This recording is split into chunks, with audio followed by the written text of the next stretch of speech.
খুদা খাহাত কে গফারি কুনদ মাইলে বান্দা জানে বেজারি কুনদ।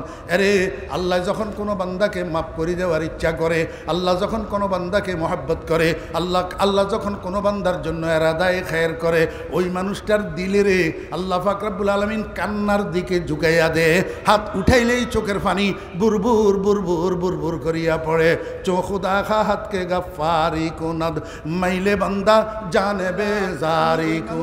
মতো হইল না যে মানুষটা কখনো কখনো ঘুম থেকে উঠে তাহাজ্জুদের নামাজ পড়ে, আল্লাহর দরবারে বসি বসি ইস্তেগফার করে কান্দে, শেষ রাত্রে বসি বসি 12 তাসবিহ জিকির করে, আর কিছুদিন গেলে এইবার গাফেল হইয়া যায়, গাফলতে ধরে যায়, এইবার আর ঘুম থেকে জাগে না, এইবার তাহাজ্জুদের নামাজ পড়ে না, এইবার আল্লাহর দরবারে ইস্তেগফার করে না, আল্লাহর দরবারে কান্নাকাটি করে না।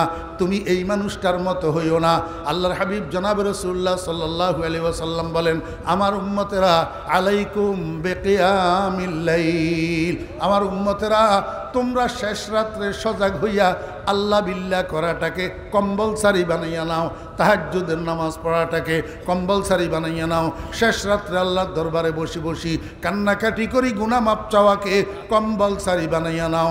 ফাইন্নাহু দাআবুস সালিহিনা ক্বাবলাকুম, ও আমার উম্মতেরা তোমাদের পূর্ববর্তী যত নেক মানুষ দুনিয়ার থেকে অতিবাহিত হয়েছে, যত নেককার দুনিয়ার থেকে অতিবাহিত হয়েছে, ওরে এদের সকলের স্বভাব হইল তাহাজ্জুদের নামাজ, এদের সকলের স্বভাব হইল শেষ রাত্রের পাবন্দি করা, শেষ রাত্রে আল্লাহর দরবারে বসি বসি আল্লাহর জিকির করা, আল্লাহর কাছে গুনাহ মাপ চাইয়া কান্নাকাটি করা। আমার ভাইয়েরা দোস্ত আহবাব, নানুপুরি হুজুরকে নানুপুরি হুজুর বানাইছে শেষ রাত্রের তাহাজ্জুদে, আমার শেখকে আল্লাহু আকবার মুর্শেদুল আলম বানাইছে, মুর্শেদুল আলম এই তাহাজ্জুদের নামাজে। ফটিয়ার মুফতি সাহেব হুজুর রহমতুল্লাহ আলাইহিকে কুতবুল আলম বানাইছে। আপনাদের নজরে পড়ে খুমিনিকে সমর্থন করে, খুমিনির প্রশংসা করে, ইরানের প্রশংসা করে, খুমিনিকে ভালোবাসে, খুমিনির জন্মবার্ষিকী পালন করে, মৃত্যুবার্ষিকী পালন করে, বুঝবেন এই মানুষটা হক না, এইটা আহলুস সুন্নাত ওয়াল জামাতের আকীদাভুক্ত না, এই মানুষটা সাহাবায়ে কেরামের দুশমন, সাহাবায়ে কেরামের দুশমন। এই মানুষটার সঙ্গে যাবেন না, এই মানুষটাকে সঙ্গ দেবেন না, এই মানুষটার কথা শুনবেন না, এই মানুষটার কথা মানবেন না। কোনো অবস্থায় কারো প্রবঞ্চনায়, কারো উস্কানিতে, কারো বই পড়া সাহাবায়ে কেরামের সমালোচনায় লিপ্ত হবেন না, সে যিনি হোক। এমনকি হযরতে আমির মুআবিয়া রাদিয়াল্লাহু আনহু যদি হয়, উনার সমালোচনাও যদি করে, বুঝতে হবে বেয়াদব, বুঝতে হবে কি বেয়াদব। কোনো অবস্থায় সাহাবায়ে কেরামের সমালোচনায় কান দিবেন না। আজকে আমি সময়ের প্রেক্ষাপটে, সময়ের দাবিতে একটা ভিন্ন বিষয়ে কিছু আলোচনা আপনাদের খেদমতে পেশ করতে চাই। সেটা হলো মানাকিবে সাহাবা।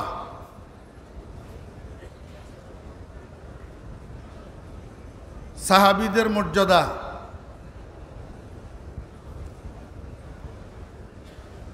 আমরা তো আখেরি জমানার মুসলমান, অনেক মুসলমান আছি, সাহাবী কাকে বলে সেটাও হয়তো জানি না। আমাদের জেনে রাখা ভালো যে রসুল আকরাম সাল্লাল্লাহু আলাইহি ওয়াসাল্লামের আমলের মানুষগুলা 4 ভাগে বিভক্ত ছিল। কয় ভাগে? 4 ভাগে। একটু সবাই মেহরবানি করে যদি কথা বলেন আমি একটু উৎসাহিত হব। নবীজির আমলের মানুষগুলা কয় ভাগে বিভক্ত ছিল? 4 ভাগে। এক ভাগ প্রথম, ওই সমস্ত মানুষ যারা নবীজিকে স্বচক্ষে দেখছেন, নবীজির হাতে হাত দিয়া কালিমা পড়ে ঈমান এনেছেন, সেই ঈমানটাকে মৃত্যু পর্যন্ত ধরে রেখে ঈমানের উপর মৃত্যুবরণ করেছেন, ইনাদেরকে বলে সাহাবী। ইনাদেরকে কি বলে? সাহাবী। আরেক ভাগ মানুষ যারা নবীজিকে স্বচক্ষে দেখছেন কিন্তু নবীজির হাতে হাত দিয়া কালিমা পড়ে ঈমান আনতে পারে নাই, এদেরকে বলা হয় কাফের। আরেক ভাগ মানুষ যারা নবীজিকে স্বচক্ষে দেখছেন, নবীজির হাতে হাত দিয়া কালিমা পড়ে ঈমান এনেছেন, কিন্তু ঈমানটাকে মৃত্যু পর্যন্ত ধরে রাখতে পারেন নাই। মৃত্যুর আগে আবার কাফের হইয়া গেছে, এই কুফরির হালতে মৃত্যুবরণ করেছেন। এদের নাম মোরতাদ। এদের নাম। আরেক ভাগ মানুষ যারা নবীজিকে সচক্ষে দেখছেন, নবীজির হাতে হাত দিয়া কালিমা পড়ে ঈমানও এনেছেন, কিন্তু এই ঈমান আনাটা তাদের বাহ্যিক রূপ, তাদের দিলের ভিতরে ঈমান ছিল না। এদের নাম মুনাফেক। কয় ভাগ হলো? 1 নম্বর সাহাবী, 2 নম্বর কাফের, 3 নম্বর মুরতাদ, 4 নম্বর মুনাফেক। এইবার এর থেকে আপনারা বুঝতে পেরেছেন আশা করি সাহাবী কাকে বলে। বুঝছেন না বুঝেন নাই? সাহাবী কাকে বলে? ওই সমস্ত মানুষ যারা নবীজিকে সচক্ষে দেখে নবীজির হাতে হাত দিয়া কালিমা পড়ে ঈমান এনেছেন এবং সেই ঈমানের উপরে মৃত্যুবরণ করেছেন, উনাদের নাম সাহাবী। উনাদের নাম সাহাবী। রসুল আকরাম সাল্লাল্লাহু আলাইহি ওয়াসাল্লামের উম্মতের মধ্যে শ্রেষ্ঠ উম্মত জুমরাতু আসহাবে রাসূলিল্লাহি সাল্লাল্লাহু আলাইহি ওয়াসাল্লাম।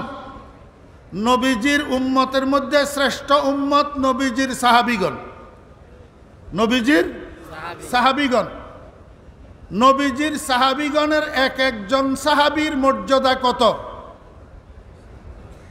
হাজার হাজার অলি, আবদাল, গাউস, কুতুব, হাজার হাজার জুনায়েদ বাগদাদি, শিবলি, নোমানি, বায়েজিদ বুস্তানি, আব্দুল কাদের জিলানি, হাজার হাজার শাহজালাল ইয়ামানি আর মঈনুদ্দিন চিশতিকে যদি এক পাল্লায় দেওয়া হয়, আর এক পাল্লায় নবীজির একজন সাহাবীর পায়ের তালুর দুলাগুলি যদি উঠাই দেওয়া হয়, সারা দুনিয়ার অলি, আবদাল, গাউস, কুতুব মিলিয়া সাহাবীদের পায়ের তালুর দুলার সমান হবে না।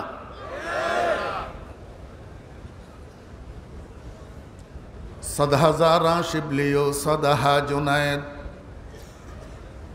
সদহাজারা শিবলিও সদহা জুনায়েদ, খাকে পায়ে আবু হুরায়রা কায়রসত। আপনারা তো জানেন এইটা নানুপুর মাদ্রাসার জলসা। পাঙ্খাটা বন্ধ করলে হয় না? এটা বন্ধ করা যায় না?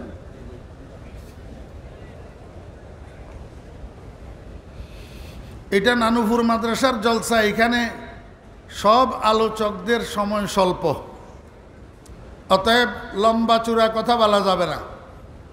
এই জন্য আমি একটা লক্ষ্য নিয়ে কথা শুরু করছি।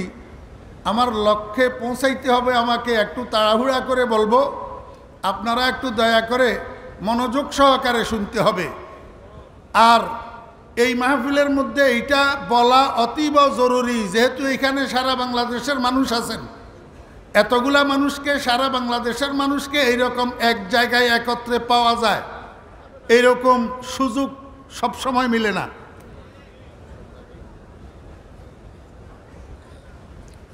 রসুল আকরাম সাল্লাল্লাহু আলাইহি ওয়াসাল্লামের সাহাবীদের মর্যাদা এত বেশি হইল কেন? আপনারা জানেন, মার্কেটের মধ্যে যখন যেই মাল শর্ট পড়ে, এটার মার্কেটের মধ্যে দাম বাড়ে। বাংলাদেশবাসী মুসলমান ভাইরা, আপনাদের কোন জেলার কি অবস্থা তো আমার জানা নাই। আমার জেলায় অল্প কিছুদিন আগে কাঁচা মরিচের কেজি 500 টাকা পর্যন্ত হয়েছিল। আপনাদের অন্য অন্য জেলাগুলোতে হয়েছিল কিনা আমি জানি না। হয়েছে? দাম বাড়ল কেন? মরিচ মার্কেটে শর্ট পড়ছে। মার্কেটে যেই মালটা শর্ট পড়ে ওই মালের মার্কেটে দাম বেড়ে যায়। আর এই দাম বাড়া মালটা যেই ব্যবসায়ীর গুদামে জমা থাকে, ওই ব্যবসায়ী রাতারাতি কোটিপতি হয়ে যায়। ঠিক না বে ঠিক? আমার ভাইরা দোস্ত আহবাব, আল্লাহ পাক রব্বুল আলামিন বলেন, দুনিয়ার মানুষ, আমার সাহাবী, আমার বন্ধুর সাহাবীদের মধ্যে এরকম মার্কেট স্যুট দামি দুইটা জিনিস ছিল, যার কারণে আমার বন্ধুর সাহাবীদের দাম এরকম বেড়ে গেছে। কথা বুঝছেন না বুঝেন নাই? এখন আমাদের বুঝার বিষয় হলো ওই দামি জিনিসগুলা কি। এক নম্বর দামি জিনিস হলো হব্বে রসুল। এক নম্বর দামি জিনিস হব্বে রসুল, রসুলের মোহাব্বত। ও বেইরা দুস্ত আহবাব, রসুল করিম সাল্লাল্লাহু আলাইহি ওয়াসাল্লামের মোহাব্বতের বাজারে নবীজির মোহাব্বত শর্ট, নবীজির মোহাব্বত শর্ট। আপনারা বলবেন হুজুর কই দেখলেন আপনি শর্ট? নবীজির মোহাব্বত তো মার্কেটে ভরপুর, ঘোড়ার ডিম নাই। নবীজির মোহাব্বত মার্কেটে শর্ট। এই মার্কেট শর্ট মালটা ছিল সাহাবায়ে কেরামের কাছে। হযরতে সাহাবায়ে কেরামের মধ্যে রসুল আকরাম সাল্লাল্লাহু আলাইহি ওয়াসাল্লামের মোহাব্বতের পরিমাণ কত ছিল? হযরত আলী রাদিয়াল্লাহু আনহুকে জিজ্ঞাসা করে, হযরত আলী রাদিয়াল্লাহু আনহুর একজন শাগরিদ জিজ্ঞাসা করতেছেন, কাইফা কানা হুব্বুকুম লিন নবী সাল্লাল্লাহু আলাইহি ওয়াসাল্লাম। হযরত আলী রাদিয়াল্লাহু আনহু বলেন, কুন্না আশাদ্দান নাসি হুব্বান লি রাসূলিল্লাহি সাল্লাল্লাহু আলাইহি ওয়াসাল্লাম মিন আনফুসিনা ওয়া আমওয়ালিনা ওয়া আবাইনা ওয়া উম্মাহাতিনা। হে দুনিয়ার মানুষ, আমরা নবীজিকে এমন মহব্বত করতাম যেই মহব্বতটা আমাদের মা বাপের মহব্বতের চেয়েও বেশি, আমাদের সম্পদের মহব্বতের চেয়েও বেশি, এমনকি আমাদের নিজের প্রাণের মহব্বতের চেয়েও বেশি। আজকে এত বড় মাহফিলের মধ্যে আমি আপনাদেরকে একটু জিজ্ঞেস করব, আপনারা আব্বা আম্মাকে মহব্বত করেন কিনা? আব্বা আম্মাকে মহব্বত করেন? জি। নিজের প্রাণের চেয়ে বেশি না কম? এই তো আপনারা দুই মত হইয়া গেলেন। কেউ কয় বেশি, কেউ কয় কম। আব্বা আম্মার ভালোবাসা, আব্বা আম্মার মহব্বত আপনার নিজের প্রাণের চেয়ে বেশি না কম? যারা বেশি বলতেছেন ওনারা ফালতু কথা বলতেছেন। কখনো হইতে পারে না, নিজের প্রাণের চেয়ে বেশি হইতেই পারে না। কম। আচ্ছা বাদ দিলাম, যারা বিবাহিত আছেন আপনারা বউয়ের মহব্বত করেন কিনা? জি। বউয়ের ভালোবাসেন? নিজের জানের চেয়ে বেশি না কম? নিজের জানের চেয়ে কম। আচ্ছা আমাকে বলেন, সন্তান যাদের আছে, ছেলে মেয়ে, ছেলে মেয়েদেরকে মহব্বত করেন কিনা? ছেলে মেয়েদেরকে তো আপনারা বলেন কলিজার টুকরা, নয়নের মণি, কিন্তু মহব্বত যে করেন এই মহব্বতটা নিজের প্রাণের চেয়ে বেশি না কম? জি। আমার ভাইয়েরা, দোস্ত আহবাব, একটা মূলনীতি মনে রাখবেন, এই পৃথিবীতে কোনো মানুষ নিজের প্রাণের চেয়ে অন্য কোনো কিছুকে বেশি ভালোবাসে না। নিজের প্রাণের চেয়ে অন্য কিছুকে বেশি ভালোবাসে না। এই পৃথিবীতে নিজের প্রাণের চেয়ে বেশি ভালোবাসার কোন দৃষ্টান্ত যদি থেকে থাকে, একমাত্র মুহাম্মদুর রাসূলুল্লাহ সাল্লাল্লাহু আলাইহি ইসলামের সাহাবীগণ নবীজিকে নিজের প্রাণের চেয়ে বেশি ভালোবাসতেন। জি। সময় অনুমতি তো দেয় না, তারপরেও ছোট্ট একটা উদাহরণ দিই। আপনারা যারা মাদ্রাসায় পড়েন নাই আপনাদের উপকার হবে। ছোট্ট উদাহরণ, বৃহস্পতিবার বিকেল বেলায় রসুল আকরাম সাল্লাল্লাহু আলাইহি ওয়াসাল্লাম তিনজন সাহাবীকে ডাকছেন। কয়জন? তিনজন। একজনের নাম যায়েদ ইবনে হারেসা, একজনের নাম জাফর ইবনে আবি তালেব, একজনের নাম আব্দুল্লাহ ইবনে রাওয়াহা। এই তিনজন সাহাবীকে ডাইকা নবীজি বলেন, এই শুনো, ইসলামী সৈন্যদল মৌতার ময়দানে পৌঁছে গেছে। অলরেডি কাফের সৈন্যদল আগের থেকে অপেক্ষা করতেছে মুসলিম সৈন্যদলের সাথে যুদ্ধ করার জন্য, কিন্তু মুসলিম সৈন্যদল যারা পরিচালনা করবে সেনাপতিগুলা এখনো সেখানে পৌঁছে নাই। তোমরা তিনজন আগামীকাল শুক্রবার জুমার দিন, কিবার? জুমার দিন। আগামীকাল শুক্রবার জুমার দিন তোমরা তিনজন ফজরের নামাজ পড়ি মৌতার ময়দানের দিকে রওনা হইবা। মৌতার ময়দানে যাইয়া পৌঁছাইবা, যাইয়া যুদ্ধ শুরু করবা। তোমাদের মধ্যে সর্বপ্রথম সেনাপতি হবে যায়েদ ইবনে হারেসা। যায়েদ ইবনে হারেসা যদি শহীদ হইয়া যায়, সেনাপতি হবে জাফর ইবনে আবি তালেব।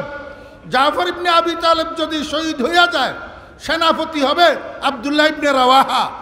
আব্দুল্লাহ ইবনে রাওয়াহা যদি শহীদ হইয়া যায়, মুসলিম সৈন্যরা পরামর্শ করিয়া আরেকজন চতুর্থ জনকে সেনাপতি নিযুক্ত করবে, আর এই চতুর্থ সেনাপতির হাতে মৌতার ময়দানে ইনশাআল্লাহ মুসলিম সৈন্য দলের বিজয় হবে। এই কথাটা বলি, রসুল আকরাম সাল্লাল্লাহু আলাইহি ওয়াসাল্লাম চলে গেছেন। সাহাবীরা তিনজন সেখানে নির্বাক দাঁড়াইয়া রয়েছে, কেউ কোনো কথা কয় না। সর্বপ্রথম হযরতে আব্দুল্লাহ ইবনে রাওয়াহা রাদিয়াল্লাহু আনহু কথা বলে উঠছে। আব্দুল্লাহ ইবনে রাওয়াহা রাদিয়াল্লাহু আনহু বলেন, আমার বন্ধুরা, নবীজির কথার থেকে আপনারা কি বুঝলেন? তো ওনারা কয়, আপনি কি বুঝলেন? আব্দুল্লাহ ইবনে রাওয়াহা রাদিয়াল্লাহু আনহু বলেন, আমার বুঝে আসছে রাইফেলের গুলি মিস হবে, কিন্তু আমার নবীজির জবান মিস হবে না। নবীজির জবান থেকে আমরা তিনজনের শাহাদাতের সুসংবাদ পাই রয়েছে, এবং তিনজনের শাহাদাতের পরে চতুর্থ জন সেনাপতি নিযুক্ত করার কথা বাইর হইছে। অতএব আমরা তিনজন মৌতার ময়দান থেকে ফেরত আসতে পারবো না, আমরা তিনজন মৌতার ময়দানে শহীদ হব, কোনো সন্দেহ নাই। বন্ধুগণ, আপনারা দুজন নবীজি যেভাবে বলছেন কালকে ফজরের নামাজ পড়ি রওনা দিয়েন, আমি কিন্তু যাব না। আমি আব্দুল্লাহ ইবনে রাওয়াহা রাদিয়াল্লাহু আনহু বলেন, বন্ধুরা আমার, নিশ্চিত মৌতার ময়দানে শাহাদাত বরণ করব, মৌতার ময়দান থেকে ফেরত আসতে পারবো না। জীবনের শেষ জুমাটা আল্লাহর হাবিবের পিছনে মসজিদে নববীতে আদায় না করে চলে যাব, মনে তো মানে না। এই জন্য আমি ফজরের নামাজ পড়ি রওনা হব না, আপনারা রওনা হবেন। আমি জুমার নামাজে যাওয়ার সময় গোড়াটা সাথে করে নিয়ে যাব, মসজিদের সামনে গোড়া বেঁধে রাখবো। আল্লাহর হাবিবের পিছনে জুমার নামাজ আদায় করিয়া সাথে সাথে গোড়ায় সওয়ার হব, এত দ্রুত গতিতে গোড়া চালাবো। আপনারা সকালে রওনা হইয়া যেখানে পৌঁছাবেন, আমি জুমার পরে রওনা দিয়া সেখানে যাইয়া আপনাদেরকে ধরব।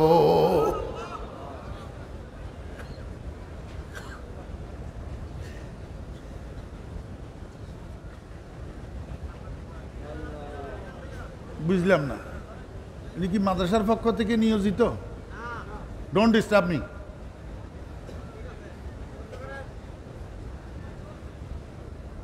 মনোযোগ আছে? যেই কথা সেই কাজ।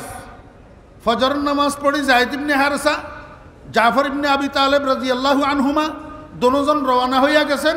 আব্দুল্লাহ ইবনে রাওয়াহা রাদিয়াল্লাহু আনহু যায় নাই।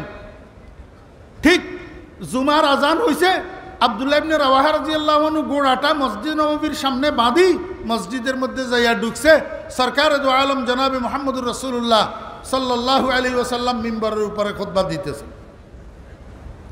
আমার বেরা দোস্ত আহবাব, আল্লাহর হাবিব জনাবে রাসূলুল্লাহ সাল্লাল্লাহু আলাইহি ওয়াসাল্লাম খুতবা দেওয়াকালীন নবীজির নজর যে মসজিদের মধ্যে এইভাবে ঘুরে, এই ঘুরার মধ্যে নবীজির নজর যাইয়া পড়ছে আব্দুল্লাহ ইবনে রাওয়াহার চেহারার উপর। আব্দুল্লাহ ইবনে রাওয়াহা রাদিয়াল্লাহু আনহুকে দেখা মাত্র নবীজি রাগান্বিত হইয়া গেছে। নামাজ যখন শেষ হইছে, আব্দুল্লাহ ইবনে রাওয়াহাকে ডাকছেন।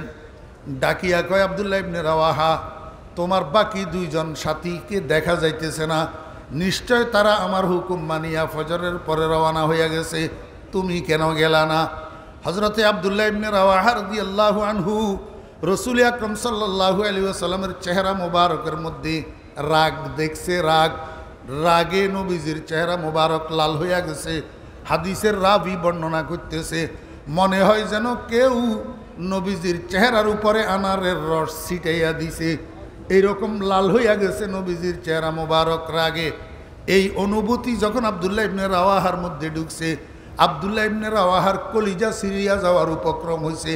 কারণ সাহাবায়ে কেরাম দুনিয়া শুদ্ধ সব নারাজ করতে পারে, কিন্তু রসুলকে নারাজ করতে পারে না।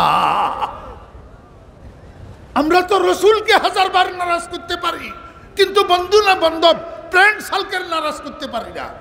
মুসলমান গোড়ার ডিমের মুসলমান ফেরাস্টিকেরা बनके दीवाना करेंगे खल्क़ को दीवाना हम, बनके दीवाना करेंगे खल्क़ को दीवाना हम, बरसरे मिंबर सुनाएंगे तेरे अफसाना हम। ओ যুবক ভাইরা, তরুণ ভাইরা, সারা বাংলাদেশ থেকে আগত যুবকেরা, তরুণেরা, কিশোরেরা, খবরদার, সারা দুনিয়াকে বেজার করা যাবে কিন্তু রাসূলুল্লাহ সাল্লাল্লাহু আলাইহি ওয়াসাল্লামকে বেজার করা যাবে না। হযরতে আব্দুল্লাহ ইবনে রাওয়াহা রাদিয়াল্লাহু আনহুকে নবীজি জিজ্ঞাসা করেন, আব্দুল্লাহ, তোমার বাকি দুইজন সাথী তো মনে হয় চলে গেছে, তাদেরকে দেখা যাইতেছে না, তুমি কেন গেলা না? আব্দুল্লাহ ইবনে রাওয়াহা রাদিয়াল্লাহু আনহুর ভিতরে অনুশোচনার আগুন দাউ করে জ্বলে উঠছে, চোখের পানি জর্জর করে পড়তেছে। আব্দুল্লাহ ইবনে রাওয়াহা কয়, ইয়া রাসূলুল্লাহ, আমাকে বিশ্বাস করুন, আমি মুনাফিক নই, আমি আপনার সত্যবাদী সাহাবী। শুধু আপনার জবান থেকে শাহাদাতের সুসংবাদ বাইর হওয়ার কারণে মনকে বুঝাইতে পারি নাই, এই জন্য খেয়াল করছি জুমার নামাজটা আপনার পিছনে আদায় করিয়া জুমার নামাজের পরে রওনা হব। ইয়া রাসূলুল্লাহ, আমার ঘোড়াটা মসজিদের সামনে বাঁধা আছে, এখনই আমি মসজিদের সামনে বাঁধা ঘোড়ায় সওয়ার হব, দ্রুত গতিতে ঘোড়া চালাবো। আমার বন্ধুরা সকালে রওনা হইয়া যেখানে পৌঁছাবে আমি রাস্তায় সেখানে তাদেরকে যাইয়া ধরব।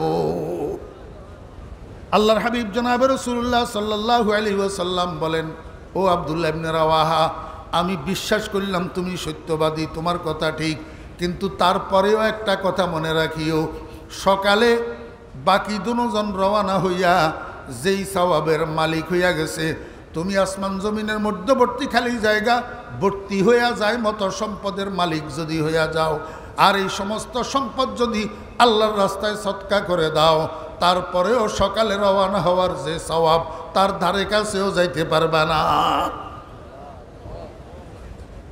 আব্দুল্লাহ ইবনে রাওয়াহা রাদিয়াল্লাহু আনহু আর দেরি করে নাই, সঙ্গে সঙ্গে যাইয়া ঘোড়ার পিঠে বসছে। আমার ভাইয়েরা, সামনের দিকে ঘোড়া বাঁধা, সামনের দিকে ঘোড়া ছাড়বে, ঠিক এই টাইমে উনার বিবি এবং উনার 7 বৎসরের একটা ছেলে পিছনে দাঁড়ানো। ছেলেটা পিছন থেকে ডাকিয়া কয়, আব্বু, তুমি কত নিঠুর, তুমি কত নির্দয়, আম্মুর কাছে শুনেছি তুমি নাকি আর জীবনে আমাদের কাছে কোনো দিন আসবা না, তুমি নাকি মওতার ময়দানে শহীদ হইয়া যাইবা, আমরা আর জীবনে কোনো দিন তোমাকে দেখব না, কিন্তু তুমি যখন একেবারেই চলে যেতেছ, আমাকে একটু না দেখি কেমনে চলে যেতেছ, আমার দিকে একটু না তাকাইয়া, আমার মাথায় একটু হাত না বুলাইয়া, আমাকে একটা চুমা না দিয়া, আমার থেকে আম্মুর থেকে বিদায় না নিয়া কেমনে যাইতেছ? আশিক রাসূল আব্দুল্লাহ ইবনে রাওয়াহা রাদিয়াল্লাহু আনহু কয়, আপনারা রিওয়ায়াত দেখেন, আব্দুল্লাহ ইবনে রাওয়াহা রাদিয়াল্লাহু আনহু কয়, আমার বিবি বাচ্চারা, তোমরা এখন ঘরে ফিরে যাও, আমি তোমাদের দিকে এখন আর তাকাইতে পারবো না, কারণ তোমাদের মতো হাজার বিবি বাচ্চা কোরবান করা যায়, মুহাম্মদুর রাসূলুল্লাহ সাল্লাল্লাহু আলাইহি ওয়াসাল্লামের হুকুম অমান্য করা যায় না। আল্লাহু আকবার।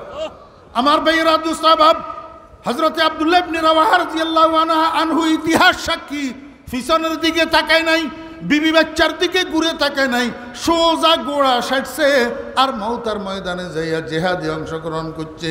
3 নম্বর সিপা সালার হিসেবে দায়িত্ব পালন করছে। এই দায়িত্ব পালন করতে করতে মওতার ময়দানে শহীদ হইয়া গেছে। আমি আপনাদেরকে বুঝাই, আমার বন্ধুরা, যদি নিজের জীবন থেকে মুহাম্মদুর রাসূলুল্লাহ সাল্লাল্লাহু আলাইহি ওয়াসাল্লামকে বেশি ভালো না বাসতেন, তাহলে নিশ্চিত মৃত্যু জানার পরেও মওতার ময়দানে যাইতো কিনা? হযরত সাহাবায়ে কেরাম রাসূল আকরাম সাল্লাল্লাহু আলাইহি ওয়াসাল্লামকে নিজের প্রাণের চেয়ে বেশি ভালোবাসতেন। আমার ভাইয়েরা, দোস্তাব, একবার হুজুরে পাক সাল্লাল্লাহু আলাইহি ওয়াসাল্লামের কাছে জিবরাইল এসেছে। জিবরাইল আসি নবীজি কয়, ইয়া রাসূলুল্লাহ, আল্লাহ পাক আমাকে আপনার কাছে একটা সংবাদ নিয়ে পাঠাইছে। সংবাদটা হলো, যেই কোনো এক সময় আপনাকে আপনার মাতৃভূমি, আপনার জন্মভূমি মক্কা শরীফ ছাড়িয়া হিজরত করিয়া মদিনায় চলে যাইতে হবে। এইটার জন্য আপনি মানসিকভাবে একটু প্রস্তুত থাকবেন। এই কথা বলি জিবরাইল চলে গেছে। রসুল আকরম সাল্লাল্লাহু আলাইহি ওয়াসাল্লাম সঙ্গে সঙ্গে হযরত আবু বকর সিদ্দিক রাদিয়াল্লাহু আনহুকে সামনে পাইছে। আবু বকরকে বলে, আবু বকর, এই মাত্র জিব্রাইল আসি আমাকে একটা সংবাদ দিয়ে গেল, যেই কোনো মুহূর্তে আমরা মক্কা ছেড়ে মদিনার দিকে হিজরত করতে হবে, অতএব আপনি আমার হিজরতের সফর সঙ্গী হবেন। আপনি এই কথাটা একটু মাথায় রাখিয়েন, একটু মানসিকভাবে হিজরতের জন্য প্রস্তুত থাকিয়েন। ও বেরাদ সাহাবাব, হজরতে আবু বকর সিদ্দিক রাদিয়াল্লাহু আনহুকে এই কথা বলার 6 মাস পরে সরকার দো আলম জনাবে মুহাম্মদুর রাসূলুল্লাহ সাল্লাল্লাহু আলাইহি ওয়াসাল্লাম একদিন মধ্যরাত্রে আবু বকরের ঘরের দরজায় গেছে, যাইয়া একবার মাত্র ডাক দিছে, আবু বকর। কয়বার? একবার। এই একবার ডাকের সাথে সাথে হযরতে আবু বকর সিদ্দিক রাদিয়াল্লাহু আনহু জবানি জবাব তো দিলেন, লাব্বাইক ওয়া সাদাইক ইয়া রাসূলুল্লাহ। জবানে তো উত্তর দিয়েছেন, শুধু জবানে উত্তর দিয়া ক্ষান্ত হন নাই, কর্মে উত্তর দিয়েছেন। কর্মের উত্তর কি? একদিকে মুখে জবাব দিতেছেন, আর একদিকে দরজার সিটকানি খুলতেছেন। সঙ্গে সঙ্গে আবু বকর দরজা খুলি ঘরের বাইরে কদম রাখছে, হিজরতের সফরের জন্য সম্পূর্ণ প্রস্তুত অবস্থায়। রসুল আকরম সাল্লাল্লাহু আলাইহি ওয়াসাল্লাম নিজে অবাক হইয়া গেছে। জিজ্ঞেস করি বসছেন আবু বকরকে, ও আবু বকর, এখন থেকে 6 মাস আগে আমি আপনাকে এই কথাটা বলছিলাম, আর 6 মাস পরে আপনার ঘরের দরজায় আসলাম মধ্যরাত্রে। এই মধ্যরাত্রের একটা ডাকে আপনি শুধু জবাব দিয়া ক্ষান্ত হইলেন না, বরং সম্পূর্ণ প্রস্তুত অবস্থায় ঘর থেকে বাইর হইয়া আসলেন। এইটা কিভাবে সম্ভব? আবু বকর কয়, ইয়া রাসূলুল্লাহ, যেই দিন আপনি আমাকে এই কথাটা বলছেন, সেই দিন থেকে আজকে পর্যন্ত আবু বকরের পিঠ আর বিছানায় লাগে না। আশিকে সাদেক কুনদ জারা ফেদা, আশিকে সাদেক কুনদ জারা ফেদা, মারহাবা বর আশিকা সাদ মারহাবা। আমার বেরা দোস্ত আবাব, লম্বা করি বলার সময় নাই। রসুল আকরম সাল্লাল্লাহু আলাইহি ওয়াসাল্লাম আবু বকর সিদ্দিক রাদিয়াল্লাহু আনহু দোনোজন যাইতে যাইতে জবলে সুরের চূড়ায় উঠছে। জবলে সুরের চূড়ায় আপনারা যারা মক্কা শরীফ গেছেন, হজে গেছেন, উমরায় গেছেন, জবলে সুর দেখছেন। সমতল ভূমি থেকে 5 কিলোমিটার উঁচু জবলে সুর পাহাড়। সুর পাহাড়, এই সুর পাহাড়ের চূড়ায় উঠছেন, সেখানে একটা বড় গর্ত আছে, গর্ত গুহা। হযরত আবু বকর সিদ্দিক রাদিয়াল্লাহু আনহু কয়, ইয়া রাসূলুল্লাহ, এই গুহাইটার মধ্যে অবতরণ করি, কিছুক্ষণ একটু বিশ্রাম করলে ভালো হয় নাকি? এত বড় পাহাড়টা অতিক্রম করি আমরা উপরে উঠছি, একটু ক্লান্তি তো মনে হইতেছে। রসুল আকরম সাল্লাল্লাহু আলাইহি ওয়াসাল্লাম কয়, হ্যাঁ আবু বকর, কিছুক্ষণ আমরা সেখানে বিশ্রাম করি। দুজন নিচে নামছে। আমার বেরা দোস্ত আহবাব, হযরতে আবু বকর সিদ্দিক রাদিয়াল্লাহু আনহু 4 জানু হইয়া বসছেন। রহমতুল্লিল আলামিন আবু বকরের উরুর উপরে মাথা মোবারক রাখি একটু বিশ্রাম করতেছেন। এই বিশ্রামের মধ্যে রহমতুল্লিল আলামিনের চোখে ঘুম আসি গেছে। আবু বকর সিদ্দিক রাদিয়াল্লাহু আনহু তাকাইয়া দেখে গর্ত ইটার চতুর্দিকে ছোট ছোট কতগুলা ছিদ্র। আবু বকরের আশঙ্কা হয়েছে এই ছিদ্রগুলার মধ্য থেকে কোনো সাপ, কোনো বিচ্ছু, কোনো বিষাক্ত প্রাণী আসি যদি রহমতুল্লিল আলামিনকে ধ্বংস করে, তাহলে তো রহমতুল্লিল আলামিনের বড় ক্ষতি হয়ে যাবে। আবু বকর মাথার থেকে পাগড়িটা খুলে পাগড়িটারে সিঁড়িয়া সিঁড়িয়া টুকরা টুকরা বানাইছে। এক একটা টুকরা এক একটা ছিদ্রর মধ্যে ঢুকাইয়া ছিদ্রটা বন্ধ করছে। শেষ পর্যন্ত একটা ছিদ্র অবশিষ্ট রইয়া গেছে। আল্লাহু আকবার, একটা ছিদ্র অবশিষ্ট রইয়া গেছে। ওই পাগড়ি ছেঁড়া টুকরায় সংকুলান হয় নাই। আবু বকর ওই ছিদ্রর মধ্যে নিজের পায়ের বৃদ্ধাঙ্গুলি দিয়া ছিদ্রটাকে বন্ধ করে রেখেছে। মুহূর্তের মধ্যে ভিতরের দিক থেকে বিষাক্ত একটা কীট আসি, বিষাক্ত একটা প্রাণী আসি আবু বকরের আঙ্গুলের মধ্যে দংশন করছে। আমার বেয়েরা, অল্প সময়ের মধ্যে আবু বকরের গোটা শরীর কালো হইয়া গেছে। আল্লাহু আকবার, এই বিষে কালো হইয়া গেছে। আবু বকরের গোটা শরীরের মধ্যে টন টন টন টন টন টন ব্যথা আরম্ভ হইয়া গেছে। আবু বকর বরদাস্ত করতে পারে না। অনিচ্ছাকৃতভাবে আবু বকরের চোখের পানি বাইর হইয়া এক ফোঁটা চোখের পানি মুহাম্মদুর রাসূলুল্লাহ সাল্লাল্লাহু আলাইহি ওয়াসাল্লামের গাল মোবারকের উপরে পড়ছে। তারপরেও আবু বকর নবীজিকে ঘুম থেকে জাগায় না। আমার ভাইরা দুস্তাবাব, কেন জাগায় না? আবু বকর বুঝে হাজার আবু বকরের জীবনের থেকে মুহাম্মদুর রাসূলুল্লাহ সাল্লাল্লাহু আলাইহি ওয়াসাল্লামের ঘুমের দাম বেশি। এইবার বুঝেন আবু বকর নবীজিকে নিজের জীবনের থেকে নিজের প্রাণের থেকে বেশি ভালোবাসতেন কিনা? আমার বেরাদুস স্বভাব এতটুকু আপনাদেরকে আমার বোঝানোর দরকার, এর বেশি বোঝানোর দরকার নাই। আমি আপনাদেরকে বুঝাইতে চাই সাহাবায়ে কেরাম মুহাম্মদুর রাসূলুল্লাহ সাল্লাল্লাহু আলাইহি ওয়াসাল্লামকে নিজের প্রাণের চেয়ে বেশি ভালোবাসতেন কিনা?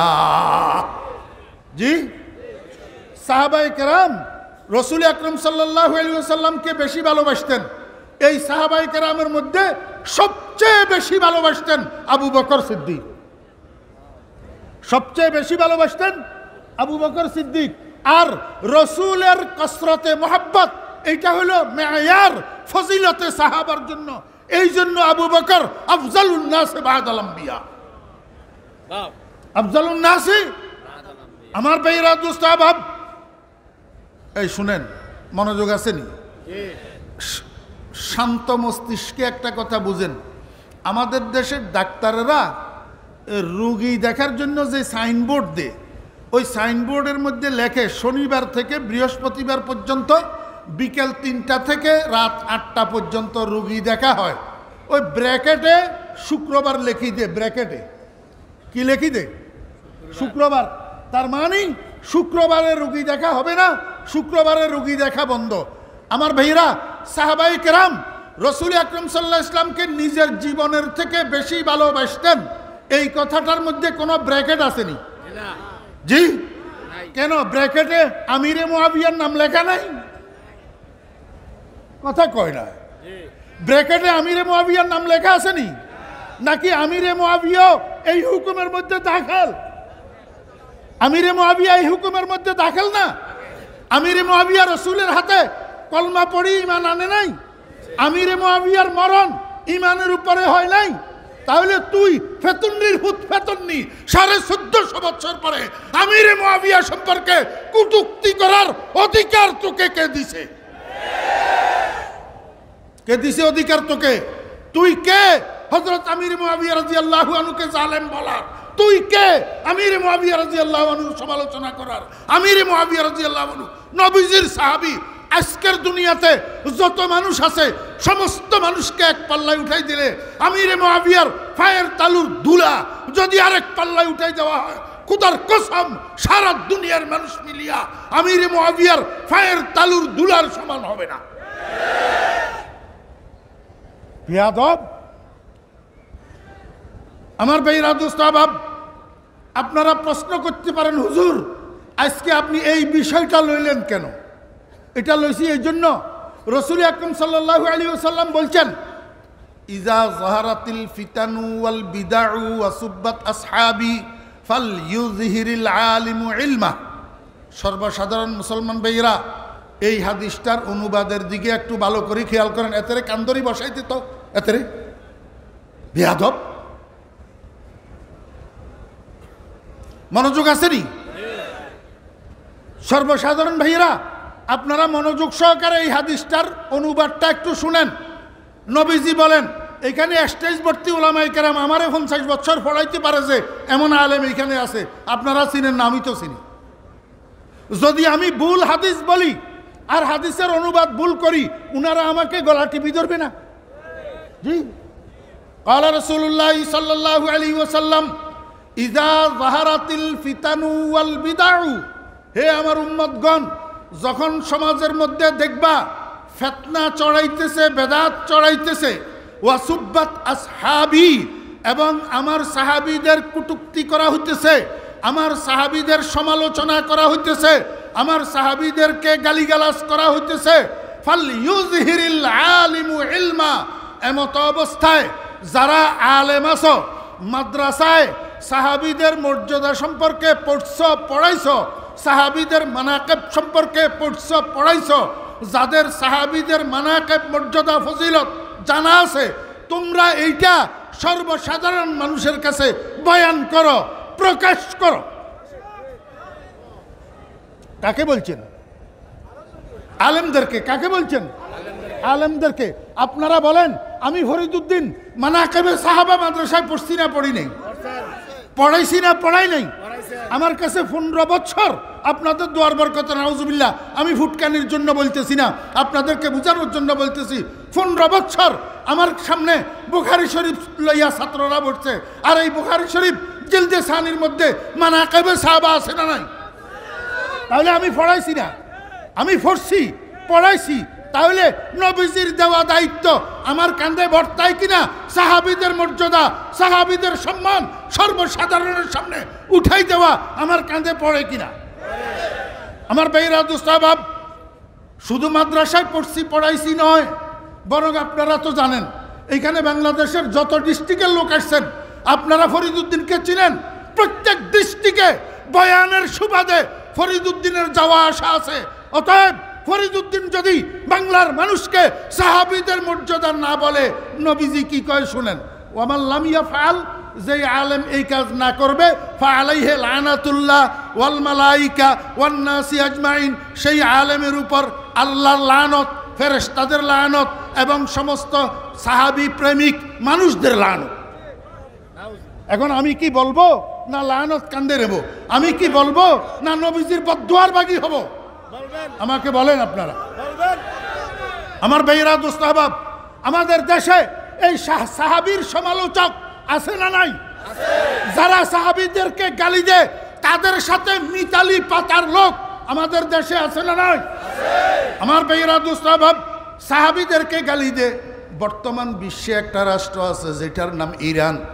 বর্তমান বিশ্বে কতগুলা মানুষ আছে যেগুলার নাম শিয়া। এই ইরানে বর্তমানে যেই মানুষগুলো আছে শিয়া ইসনাশারিয়া, যাদের লিডার, যাদের নেতা, প্রয়াত নেতা আয়াতুল্লাহ রুহুল্লাহ খুমিনি, এই জালেমের বাচ্চা জালেম হযরত আবু বকর সিদ্দিক রাদিয়াল্লাহু আনহু রে কয় মুরতাদ, ওমর ফারুক রাদিয়াল্লাহু আনহু রে কয় মুরতাদ, ওসমান গনি রাদিয়াল্লাহু আনহু রে কয় মুরতাদ। আমার আপনার মা, আমার আপনার মা, শত সহস্র কোটি ইমানদারের মা আম্মা জান আয়েশা সিদ্দিকা রাদিয়াল্লাহু আনহা রে কয় ফতিতার বেশ্যা। ফরিদউদ্দিন শোনা কথা কয় না, শোনা কথা কয় না। আমি লাহোর জামিয়া আশরাফিয়ার কুতুবখানায় রমজান মাসে তারাবির পরে ঢুকলাম, একটু মোতালা করব, খেয়াল করিয়া তাকের মধ্যে দেখতেছি কোনো নায়াব কিতাব পাওয়া যায় কিনা। ঘুরে ঘুরে তাকাইতেছি, তাকাইতে তাকাইতে হঠাৎ একটা বইয়ের উপরে আমার চোখ পড়ল। বইটার নাম কশফে আসরার, লেখকের নাম আয়াতুল্লাহ রুহুল্লাহ খুমিনি। আমার ভাইয়েরা দোস্তাহবাব, খুমিনির বই দেখি আমি কিতাব কই না, এটা কিতাব কইলে কিতাবুল্লাহর তৌহিন হবে। এই জালেমের বইরে কিতাব কইলে। আমার ভাইয়েরা দোস্তাহবাব, খুমিনির নাম দেখি কশফে আসরারটা নিয়া কোন ভাষার? ফার্সি ভাষা। কোন ভাষা? ফার্সি ভাষা। আপনাদের কি খেয়াল? আলহামদুলিল্লাহ, ফরিদউদ্দিন ফার্সি বুঝে না? বুঝে না? ওই ইউসুফ জলেখার বয়ান আছে না হাটাজারি কলেজ মাঠের, এটা শুনি দেখিয়েন। ফরিদউদ্দিন মোহাব্বতনামার হাফেজ, ফার্সি না বুঝলে হাতে মোহাব্বতনামা বুঝে কেমনে? আমার ভাইয়েরা দোস্তাহবাব, একটু একটু প্রথমে যেখান দিয়ে উল্টাইলাম সেইখানে উল্টাইয়াই পাইলাম খুমিনি লিখতেছে, আমি যদি কখনো মক্কা মদিনার উপরে ক্ষমতাশালী হইতে পারি, আমার প্রথম অভিযান হবে রসুলে খুদার পাশে যেই দুই ভূত শুইয়া রয়েছে তাদেরকে সেইখান থেকে উঠাইয়া লোহিত সাগরে নিক্ষেপ করা। এইটা হবে আমার প্রথম অভিযান। আমারে বলেন তো এতে ইমান আছে কিনা? আমার ভাইরা দোস্তাহবাব, আরেক জায়গায় উল্টাইলাম, নাউজুবিল্লাহি মিন জালিক, নকলে কুফর, কুফর নবাসত। সেইখানে লিখছে আমার আম্মা হযরতে আয়েশা সিদ্দিকা রাদিয়াল্লাহু আনহা নাকি তায়েফা। তায়েফা শব্দের অর্থ হলো বেশ্যা, ফতিতা, দেহ ব্যবসায়ী, মুসলমান। এরপরেও খুমিনির বিরুদ্ধে কইলে তোর গায়ে জ্বলে, খুমিনির বিরুদ্ধে কইলে তোর মনে কষ্ট যায়, বুঝা যায়। উম্মুল মুমিনিন, এই রাসূল আকরাম সাল্লাল্লাহু আলাইহি ওয়াসাল্লামকে জিজ্ঞাসা করা হইল, মান আহাব্বুন নাসি ইলাইকা ইয়া রাসূলুল্লাহ, ইয়া রাসূলুল্লাহ, পৃথিবীর মধ্যে আপনার সবচেয়ে প্রিয় মানুষকে? নবীজি কয় আয়েশা। নবীজি কয় আয়েশা। আবার জিজ্ঞাসা করে, ওয়া মিনার রিজালে ইয়া রাসূলুল্লাহ, হুজুর পুরুষদের মধ্যে আপনার সবচেয়ে প্রিয় মানুষকে? নবীজি কয় আবুহা, আয়েশার বাপ, আয়েশার বাপ। তাহলে রাসূল আকরাম সাল্লাল্লাহু আলাইহি ওয়াসাল্লামের মহব্বতের সর্বাগ্র অংশ দখল করে নিছে ওই বাপ আর বেটি, ওই বাপ আর বেটি বাপের বিরুদ্ধে মোহাম্মদী আদালতে মামলা, দুনিয়াতে সাক্ষী নাই, সাক্ষী যে আরশওয়ালা খোদা। মেয়ের বিরুদ্ধে মোহাম্মদী আদালতে মামলা, দুনিয়াতে সাক্ষী নাই, সাক্ষী যে আরশওয়ালা খোদা। দুই বেড়া খুমিনির কথা কইলে তোর মনে কষ্ট লাগে, তাহলে বোঝা যায় তোর দিলের ভিতর আয়েশার থেকে খুমিনির মহব্বত বেশি, ওই আবু বকরের থেকে খুমিনির মহব্বত বেশি। তোর মতো লোকের মনে কষ্ট গেলে আমাদের কিছু আসে আর যায় না। তুই বেশির থেকে বেশি কি করবি? শহীদ করে দিবি। আমি আবু বকরের পক্ষে বলবই, আমি আয়েশার পক্ষে বলবই, আমি খুমিনির বিরুদ্ধে বলবই।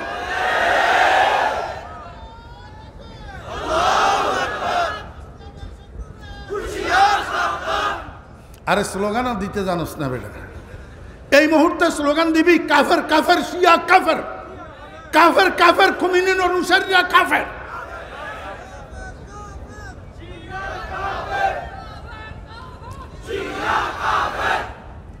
হযরতে সাহাবায়ে কেরাম রিজওয়ানুল্লাহ তাআলা আলাইহিমের মর্যাদা এত বেশি কেন বাড়ল? ওনাদের কাছে দুইটা মার্কেট শর্ট মাল ছিল। দামি জিনিস থাকার কারণে আল্লাহ পাক ওনাদেরকে দামি বানাইয়া দিয়েছেন। এক নম্বর হব্বে রসুল, এক নম্বর কি?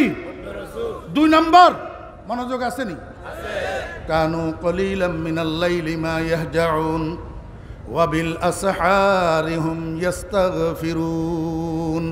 আল্লাহ পাক রব্বুল আলামিন বলেন, দুনিয়ার মানুষেরা ফজরের আজানের পর থেকে রাত্রের 12টা-1টা পর্যন্ত আমার ইবাদতের মার্কেটে কোনো না কোনো খরিদ্দার থাকে।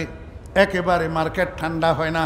কেউ নামাজ পড়ে, কেউ কোরআন তেলাওয়াত করে, কেউ জিকির করে, আল্লাহু আকবার, কেউ দরুদ শরীফ পড়ে। এক একজন এক এক ইবাদতের মধ্যে লিপ্ত থাকে। কিন্তু রাত্রের 12টা-1টার পর থেকে ফজরের আজান পর্যন্ত এই শেষ রাত্রিটা, রাত্রের শেষ ভাগটা সারা দুনিয়ার মানুষ ঘুমাইয়া পড়ে, ঘুমে বিভোর হইয়া থাকে। আমার ইবাদতের মার্কেটটা ছুট পড়ি থাকে, আমার ইবাদতের মার্কেটটা শর্ট পড়ি থাকে, আমার ইবাদতের মার্কেটটা ঠান্ডা হইয়া থাকে। এই সময়ের মধ্যে এই মার্কেট ঠান্ডা অবস্থায় আমার বন্ধুর সাহাবীরা সারা রাত ঘুমায় না, অল্প সময় ঘুমায়, কিছুক্ষণ ঘুমায়, আবার ঘুম থেকে উঠে 4 রাকাত নামাজ পড়ে, আবার কিছুক্ষণ ঘুমায়, আবার ঘুম থেকে উঠে 4 রাকাত নামাজ পড়ে, আবার কিছুক্ষণ ঘুমায়, আবার ঘুম থেকে উঠে আর 4 রাকাত নামাজ পড়ে। এই 12 রাকাত তাহাজ্জুদের নামাজ শেষে আমার বন্ধুর সাহাবীরা নামাজের মুসল্লায় বসি, দুইখানা হাত উঠাইয়া আমি আল্লাহর কাছে জীবনের গুনাহগুলা মাপ চাইয়া চাইয়া বসে বসে কান্দে। বসে বসে কি করে? কান্দে। ওয়াবিল আসহারি হুম ইস্তাগফির। এখন আমাদের তো আঙ্গুলের মাথা দিয়ে 10 নম্বরের সুইচ ঢুকাই দিলেও আমাদের চোখের পানি বাইরে। ঠিক, 10 নম্বরের সুইচ ঢুকাই দিলেও আমাদের কি বাইরে না? চোখের পানি বাইরে না আমার বাইরে। মনোযোগ আসেনি? ওই এখানে পুকুরের ভিতরে কি হইতেছে আপনারা এই দেশবাসীরা দেখছেন নি? সবাই পুকুরের ভিতরে প্ল্যান একটা 5তলা প্ল্যান একটা হইতেছে যে দেখছেন নি? এটা 10তলা ফাউন্ডেশন। এটা কয় কোটি টাকার পরিকল্পনা? হ্যাঁ, 50 কোটি টাকার পরিকল্পনা। হ্যাঁ, 50 কোটি টাকার পরিকল্পনার মধ্যে এই ভাই কবরকে এয়ার কন্ডিশন দুনিয়ার টাকা দিয়া করা যাবে? জি। বেহেশতকে এয়ার কন্ডিশন দুনিয়ার টাকা দিয়া করা যাবে? কি করবেন? এই কোটি কোটি টাকা যে ব্যাংক ব্যালেন্স করতেছেন, কার লাগিয়া বান্ধ বাড়ি ঘর, আপন আপন ভাব যাদের সবাই তোমার পর মনরে, কার লাগিয়া বান্ধ বাড়ি ঘর, আসল বাড়ি হবে তোমার অন্ধকার কবর মনরে, কার লাগিয়া বান্ধ বাড়ি ঘর। কবরটাকে সুসজ্জিত করার জন্য, কবরটাকে টাইলস করার জন্য, কবরটাকে এয়ার কন্ডিশনাইজ করার জন্য এই 50 কোটি টাকার পরিকল্পনার মধ্যে, এত বড় মাহফিলের মধ্যে 5 লক্ষ টাকা কে দিবেন? কোনো ভাই আসেননি? 5 লাখ টাকা। মাশাআল্লাহ। আল্লাহ যদি দেরে বন্দা তুই বা কই, আল্লাহ যদি দেরে বন্দা তুই বা কই, আল্লাহ যদি না দে বন্দা পাইবা কই। যদি ওবাইদিয়া মাদ্রাসার 10তলা ভবনের জন্য 5 লাখ টাকা আপনি দেন, মনে রাখবেন আল্লাহু আকবার, বিবিরে লইয়া নিজের অসুস্থতার চিকিৎসার জন্য, বিবির অসুস্থতার চিকিৎসার জন্য সিঙ্গাপুর যাওয়া লাগবে না, চেন্নাই যাওয়া লাগবে না, ব্যাংকক যাওয়া লাগবে না। আল্লাহর হাবিব জনাব রাসূলুল্লাহ সাল্লাল্লাহু আলাইহি ওয়াসাল্লাম বলেন, আস-সাদাকাতু তারুদ্দুল বালা। উম্মত, তুই মাদ্রাসার জন্য, মাদ্রাসার ভবনের জন্য যখন 5 লাখ টাকা দিছ, ওই চেন্নাইতে যাইয়া, সিঙ্গাপুর, মাউন্ট এলিজাবেথে যাইয়া 10 লক্ষ টাকা খরচ করা যে তোর বাজেটে ছিল, সেইটা আমি রহিত করে দেব, সেটা আল্লাহ পাক রহিত করে দেব, রহিত করে দেবে। আর তোকে সিঙ্গাপুর যাওয়া লাগবে না, ব্যাংকক যাওয়া লাগবে না। বিশ্বাস আছে না নাই? বিশ্বাস আসেনি? ও ভাই, বিশ্বাস তো এটা আব্দুর রহমান আব্দুল করিমে করবে, হরেশচন্দ্রে করবনি। হ্যাঁ, আব্দুর রহমান আব্দুল করিম বিশ্বাস করবে না। খুদার কসম, খুদার কসম, তাবলিগওয়ালাদের মধ্যে এই আমল আছে। বাড়ির থেকে খবর গেছে কাকরাইল মসজিদে বিবি অসুস্থ, তো উনি কি করছে, টাকা কতগুলারে ভাঙ্গাই, 1 লক্ষ টাকারে 100 টাকা নোট বানাই, কাকরাইল মসজিদের সামনে আসি, যত গরিব গুরমা ফকির, গরিব রিক্সাওয়ালা পাইছে 100 টাকা 200 টাকা 100 টাকা 200 টাকা বিতরণ করি, আসি বসে রয়েছে, সলাতুল হাজত পড়ি। আসরের নামাজের পরে খবর আসছে ওনার বিবি ভালো হয়ে গেছে। তবলিগওয়ালারা বিশ্বাস করে, তো তবলিগওয়ালারা কি করে? বিশ্বাস করে। এই জন্য ওনাদের কাজ হয়, আমরা বিশ্বাস করতে পারি না, এই জন্য আমাদের কাজ হয় না। আমি খোদার কসম করে কইলাম, আপনি 5 লাখ টাকা এই ভবনের জন্য দিবেন, আল্লাহ পাক 5 লাখ টাকার বিপদের থেকে আল্লাহ পাক আপনাকে হেফাজত করবে। 5 লাখ টাকা কেন, বরং 70 লাখ টাকার বিপদের থেকে হেফাজত করবে। এখন বিস্তারিত বলতে পারলাম না।